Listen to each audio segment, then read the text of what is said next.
Bon, tokota sikoyo na mozindo ya émission na biso, bit ya émission na biso ezaki ya ko analyser discours ya mokonza mboka o asali discours wana ezali en tout cas lelo na ebike bato ebele bato ya baembaka fachi beto bazaya ko sepela et puis bato bazali contre na sur lelo mitema eko beta kande ezali mais tokota mozindo to landela my président de la République à lobby na qui sangani boyoma donc singa mwambe.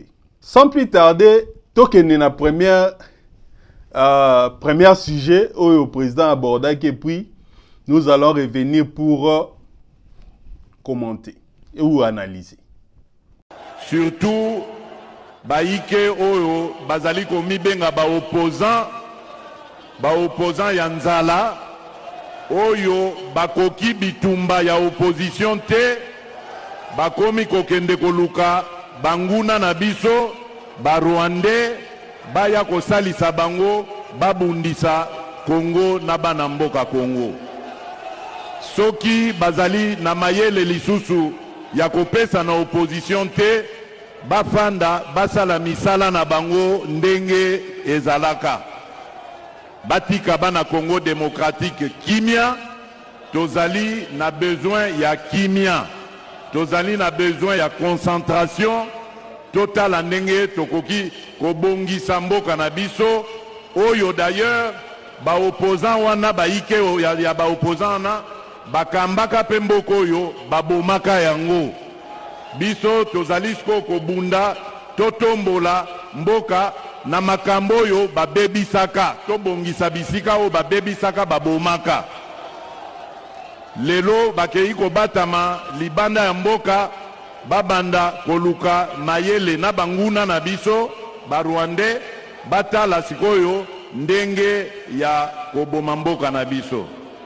C'est vrai nalingi na en tout cas tomoni président lelo amateli bordi donc ba opposant nzala donc ba opposant nzala public a qualifié lelo na discours na ye na discours na ye na Kisangani ba opposant nzala. Mais sont quand même sérieux, président de la République. Opposant nzala ezaki nde yo. Lelo yo biso nyonso elo ruto zai ko reprocher na opposition na biso ya lelo parce que ezali une opposition bourgeoise. Papa Mokonzi. Opposant nzala nde ezaki yo. Toloba vérité. Donc yo ata okoloba na ndenge olobelaka bo eza droit na yo mais biso tata Mokonzi eza pona romanke respecter eza une vérité opposant nzala ezaki nde yo bo opposant nzala ezaki nde IDPS nde bazaki bo opposant nzala lelo yo opposition na biso kutu donc eloko toko telemela bango kutu toko tsa bango musuku parce que c'est une opposition bourgeoise. Opposant nzala no robenga nani matata ponyo robenga katumbi opposant nzala robenga ndeko Kabila opposant nzala tata Mokonzi non opposant nzala ezaki nde yo na IDPS bozalaki opposition ya nzala bino na bakabuya et consort bamsu bazaki ba Kadhafi bamsu bazaki soki toka o ba livre ya pizza bamsu bazaki soki ko vivre na salaire ya basi na bango wana nyonso toka kyango kaka donc il y a certaines choses oyo Mokonzi ya mboka yo moko lobaki na émission moko ba mbaka okala ke non voilà tu es homme au foyer au vanara au kengela bana et puis moi sinon na osala musala infirmière aka kolesa yo. Donc opposant nzala ezaki nde yo opposition lelo eza nzala te opposition lelo c'est une opposition bourgeoise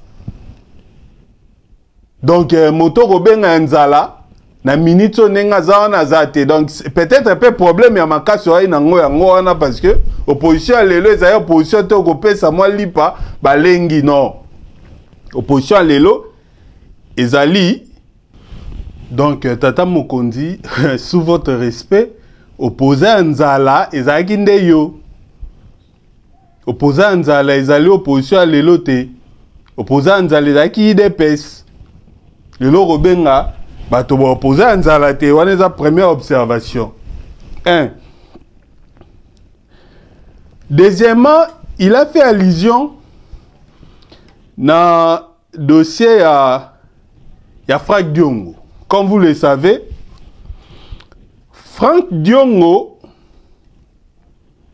les loyaux, Franck Diongo, bon, il y a d'autres gens au Bamonake na Rwanda. Franck Diongo aujourd'hui s'est retrouvé na Rwanda. Apparemment, il veut rejoindre le M23.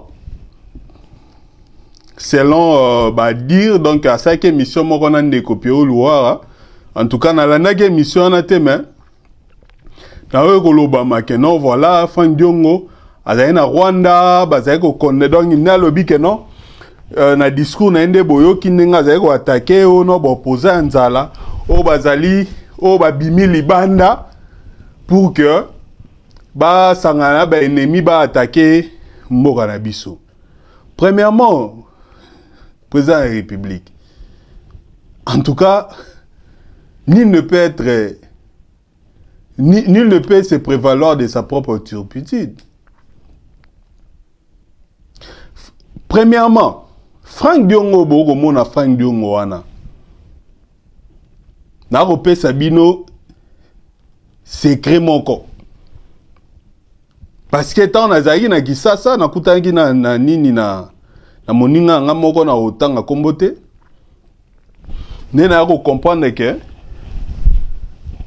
appareil sécuritaire ya ndeko Félix Tshisekedi. Bato lelo yo bazali na sécurité ya mboka na biso ko banana aner ba généraux ya sikasiko o ba msusu bazaki ya kala bazongi. Muto sali recrutement na c'est Franck Diongo so bo éviter. Le président de la République appelé Franck Diongo papa. Tant le régime n'est banni. Franck Diongo est parmi Batoyo ba reconstituer sécurité à président de la République à Golaksaye Bato Zomoto Songolo Zomoto Pakala. Et je connais beaucoup de gens Oyo Bazaki na bande de touches période à Kabila Oyo Bazaki récupéré par Félix Tshisekedi Nanzela et à Franck Diongo. Franck Diongo était dans le pouvoir de Félix Tshisekedi. Franck Diongo s'est promené avec des gardes républicains. Mais, qu'est-ce qui a changé? Pour Batounion Souba Ramabe, yo zaina o Jésus de Bakwanga. Yo saka na o mabete, oibi na o mabete, batonde bazaka mabe. Soko bebe na moto wana nde ayi mabe. Wana toyebi, ezali eloko yo, tokotang sango, donc ezali eloko biso tout oyebi. Na mboka na biso ke non, Jésus de Bakwanga, azaka na ena lisumu te, lisumu ezaka nde ba mususu.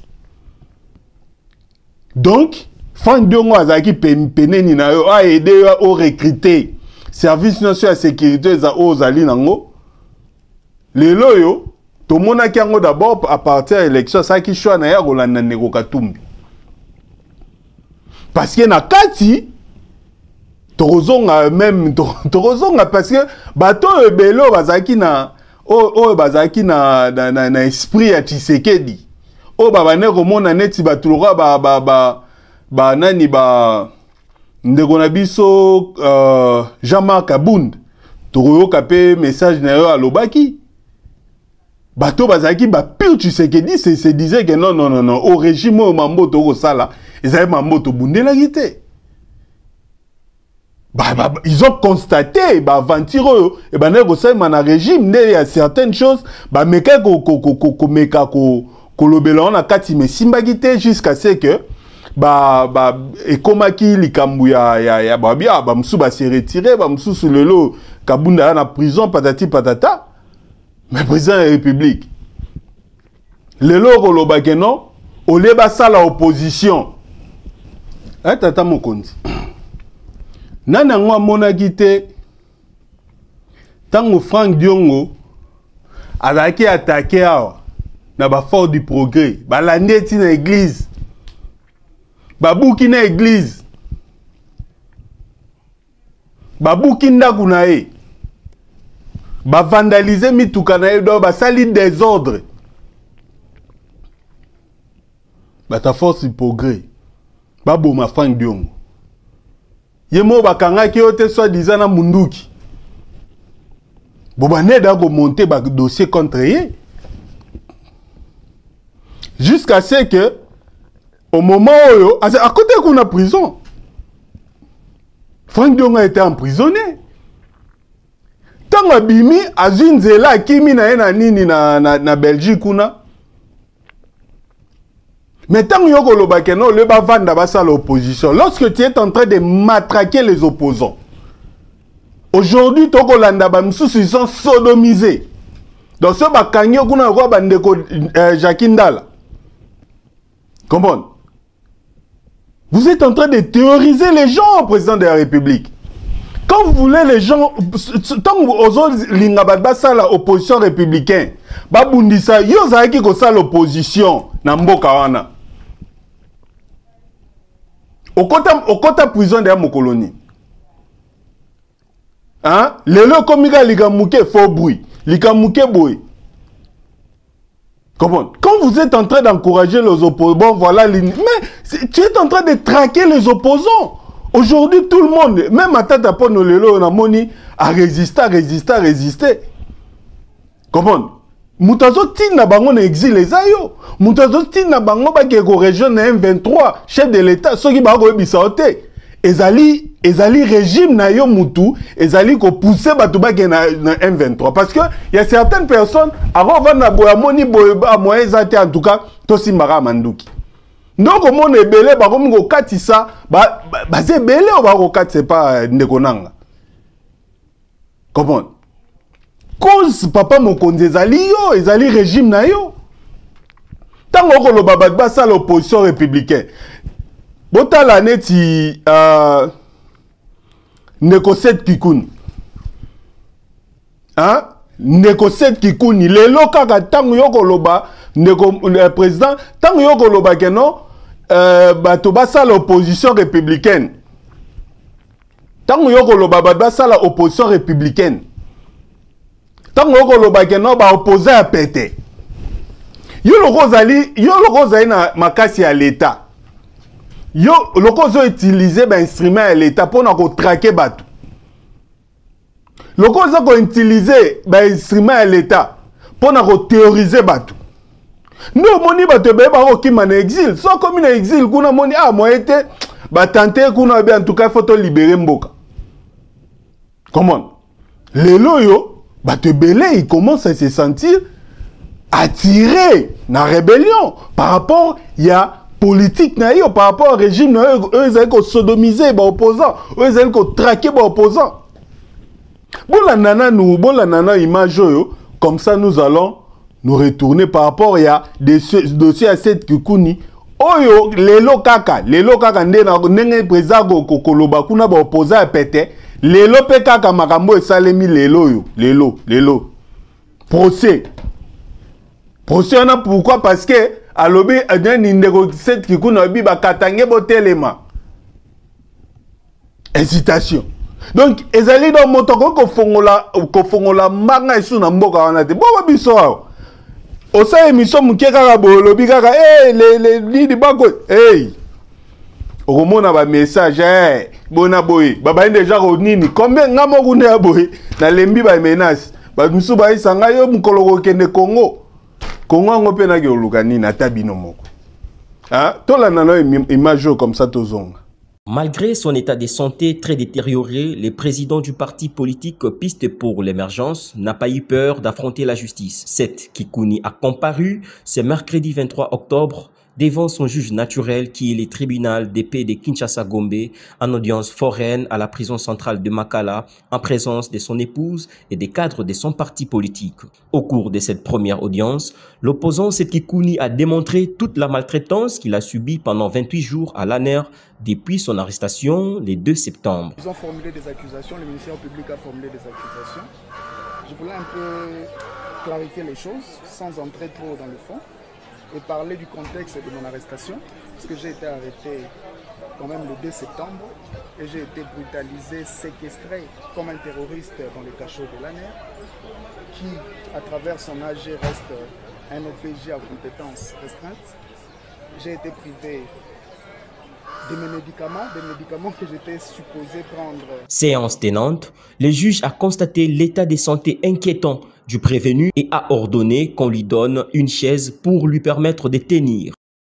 Pour éviter les pires, les avocats de Sekikouni ont introduit une demande de liberté provisoire étant donné que l'adresse et l'identité de leurs clients ne sont pas douteuses. Donc, binomo bauti kolanda. Procès.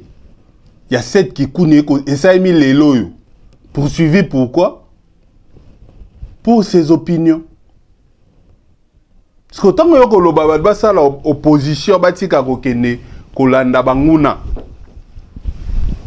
Mais pour na batouana, mungune zende yo ndeko président, il faut toloba na vérité, il faut que sa président vérité. Ozali cause. Ozotinda batba qui na rébellion. Si vous vous rappelez, Ndekonanga,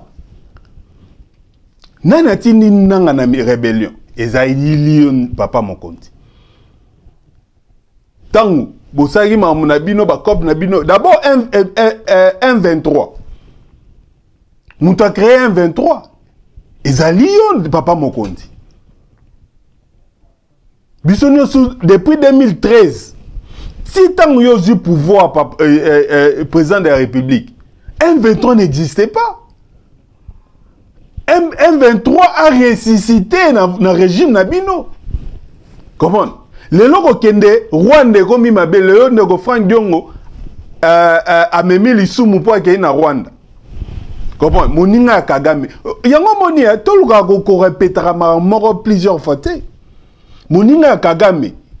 Ezali yo, muta meme biso Kagame na Congo, muta lati biso ke Kagame azali partenaire, azali frère. Ezali yo ndeko mokonzi.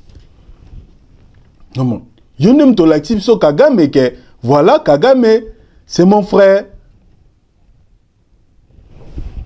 Donc tango yo ko kende ko yambana na Kagame, papa président, tango yo ko yambana na Kagame, wana ezali mabete. Motoyo a sanctifié Kagame. Motoyo a sokoli Kagame na masumu nyonso. Izailio tata mokondi. Lelo moto nyonso a kogimi nini soy moto ke Rwanda lelo komi mabe. Non, en tout cas, yango na senga congolais un mot photo na common sense, na bon sens. Moto tako akoya ko ebisoka likambo o ngoli yango non. Comment? Tango moto ako isoke no bato bako kende pa Kagame ba imabe mais botu na pe moto yosko e pa Kagame à quel moment monaki o comprenait que no Kagame imabe. Biso ba o to ebisa yo te tata mokonzi ke no keba na moto wana. Comment? Donc vous avez la vérité absolue, vous avez toujours raison. Les autres ont toujours tort. Qu'est-ce qui prouve que Batouban a intérêt à Mboka Zandeyo? Parce que tu nous le prouves pas. Na misala ndenge ko sema na Mboka. Comprends? Tango yo bande ko kende na nini ezaki bien. Lelo bat ba mo kende komi mabe. Bat muto azotinda batu na exil ezali yo tata mokonzi. Comment? Tika ko traquer ba opposant, laissez les gens libres de s'exprimer. Les gens resteront à Kin, ils feront de l'opposition à Kinshasa. Comment? À Kinshasa. Mais lorsque vous voulez instaurer la dictature, à Romo Lobamamboa, il y a un changement à conscience de Rosong Elangwa. Donc tu veux, Ndeko Fayulu, qui n'a projet, non, il y a dialogue, banini. You shut it down. Non, on n'a pas besoin de dialogue, on gagne une élection, patati patata. Mais laissez les opposants faire leurs activités en paix, normalement, comme des citoyens, comme des républicains. Pourquoi vous les empêchez? Hein? Lelo bandeko Katumbi, le roi baona bakete. Bandeko belé belo bazali traquer le lono bakete. Comment? Mais c'est pas normal, Ndeko. Ndeko Tata Mokonzi. Hein? Yo motozai ko tinda batu na exil. Yo motozai ko encourager batu ba ke na M23. Ce pesa copie notre roye ba wapi. Parce que Natanga Kabila, le M23 c'était Kabila. Donc Natanga on appelle le M23 c'est vous papa Mokonzi. Tout le bandengona. Comprendre? Comme exemple, pour biso ba congolais lelo tolinga ko comprendre maramususu nenge ça ezalelité.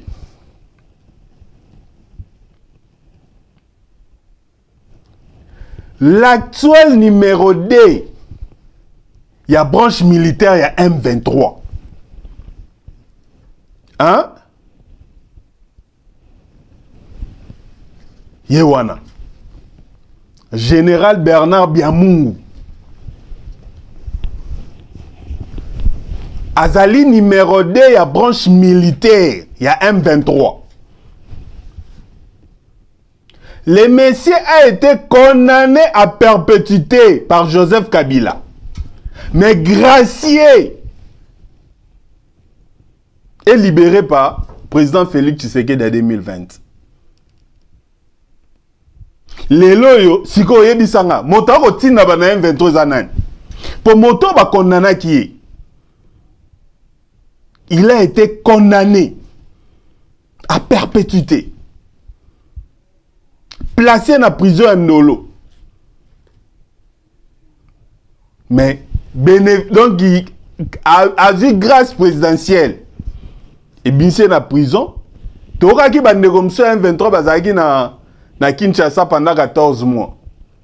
Ce que Mouto a créé, M23 les années. Le 8 mai 2012, une cour militaire spéciale est mise en place. Des magistrats militaires arrivés de Bukavu et de Kinshasa vont juger les dissidents. Donc, entre autres, Bernard Biamungu. Devant l'auditorat militaire d'Uvira se tient un procès surmédiatisé. Le 30 mai 2012, après un bref passage au barreau, je vais également à l'auditorat militaire de Vira où est entendu les prononcés du jugement. Il intervient vers 9h50. 11 des 16 officiers jugés sont reconnus coupables de participation à un mouvement insurrectionnel et de désertion, mais aussi de sabotage et d'incitation à une entreprise de démoralisation de l'armée. Les peines prononcées sont sévères. La perpétuité pour le 8 meneurs du mouvement, parmi lesquels le colonel Bernard Biamungu, 9e secteur d'Uvira. Le colonel Edmond Saddam Ringo Patati Patata. Les gens qui ont été condamnés, tout furent, après le prononcé du verdict, acheminés à Bukavu, d'être transférés à Kinshasa à la prison militaire de Ndolo. Leurs frères d'armes lanceront le M23 en mai 2012 et occupent Goma en novembre de la même année, pendant qu'ils seront en prison à Kinshasa. 11 février 2014, le président Joseph Kabila promulgue la loi portant amnistie pour faits insurrectionnels, faits de guerre. Après dialogue, au président Kabila Saki a signé amnistie pour libérer certaines personnes. Donc, par rapport à l'infraction de guerre politique couvrant la période de février 2006 à décembre 2023. Mais établir une liste de centaines de membres du M23 non éligibles, dont le chef militaire des mouvements Sultan Nima Kenga et d'autres hauts gradés notamment, s'est incarcéré à Ndolo avec le colonel Bernard Biamungu. Et ceux qui avaient trouvé refuge en Ouganda et au Rwanda, Joseph Kabila quittera le pouvoir en janvier 2019, laissant ce groupe de dissidents en prison en Ndolo à Kinshasa. Donc, Bato Bazaki Nandolo, donc Tshisekedi a eu pouvoir, le président Fachi a eu pouvoir, Bato Bazaki na prison Nandolo, Kabila Tiki Bango Nandolo. Mais le 28 mars 2019, soit 2 mois après sa prise de pouvoir, le président Félix Tshisekedi procède à la libération des ex-officiers FARDC qui étaient détenus à Ndolo, dans prison Ndolo à Kinshasa, au nom de la paix et de la réconciliation. Les ex-colonels Bertha Biamungu, José Biyoyo et Samuel Sabimana sortent alors de prison après 7 ans passés derrière le barreau. Septembre 2022, soit 3 ans après sa libération, 3 ans d'interdiction de quitter Kinshasa, Bernard Biamungu parvient à quitter la capitale. Par quelle voie? Personne ne connaît.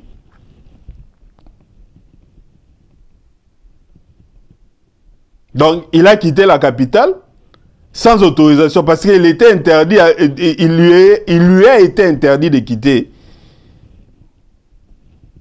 On ne la saura jamais. Octobre 2022, on le voit alors dans une vidéo postée par le M23 où il est accueilli avec d'autres militaires à Bunagana. Quelques semaines après, Bertha Biamungu est promis au grade de général et devient commandant adjoint des opérations de renseignement des M23.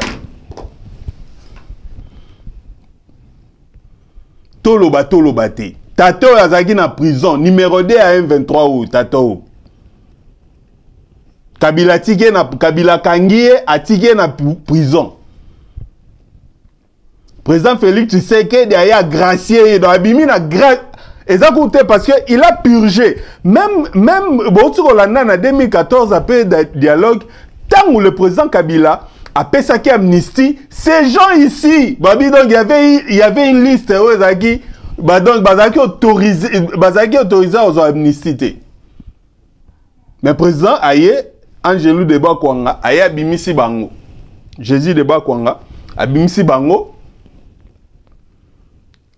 au nom de la paix. Mais aujourd'hui, la faute c'est aux autres. Donc, nous avons créé, à reconstituer un 23 dans la configuration, ça aujourd'hui, c'est le président Félix Tshisekedi. Par rapport à la décision, bon, tu as vu que les politiciens, en tout cas, je reconnais avoir commis l'erreur.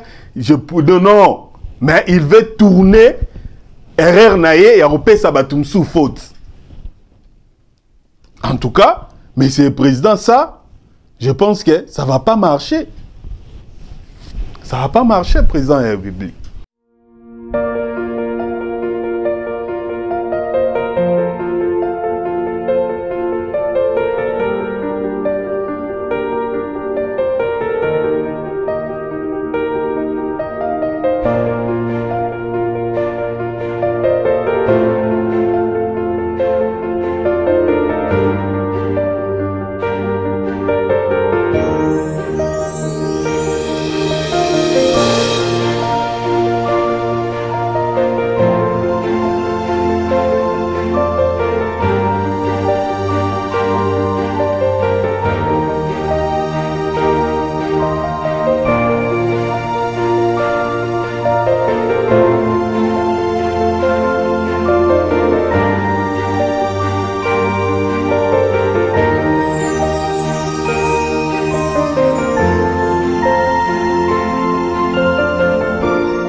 Thank you.